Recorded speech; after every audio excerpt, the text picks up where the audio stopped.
Over the last couple of years, 18 months, couple of years, I've been speaking with Junior's father, formerly known as Chris Eubank, but now English.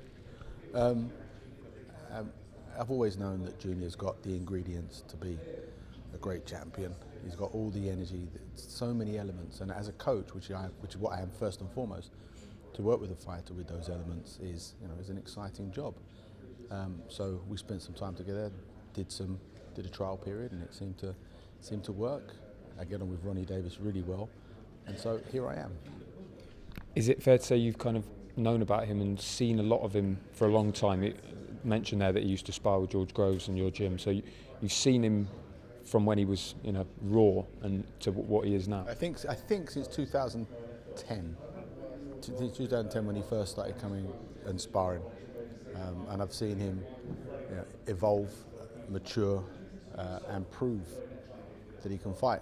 And like I said, I've said to everyone that will listen, he can fight, make no mistakes, and it's going to be a long career and a long journey for him because he has so much more that he can do. You currently train one of the middleweight champions of the world in Andy Lee, WBO. Do you see Chris as a world champion perhaps this time next year? Are we that close with him? Yes, yeah. I think 2016 he should mature into a full world champion. You mentioned Andy Lee, and it's a question I've been asked, and it was something that I had to look at and consider.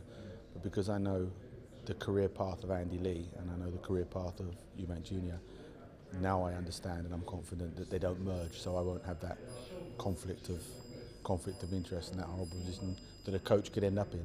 But that's not going to happen, and so I can focus fully on each fighter individually. You've got some good sparring for each of them there as well. Yeah, but you've got to be careful when you have two champions.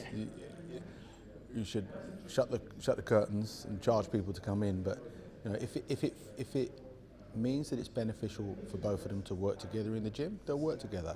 Otherwise, I will keep them separate because they're champions in their own right. How's it going to work location-wise? Obviously, Chris is down in Brighton and you're up closer to here, but also in France. How is it going to work? No, I'm based back now just south of London, and my gym is actually between Brighton and London.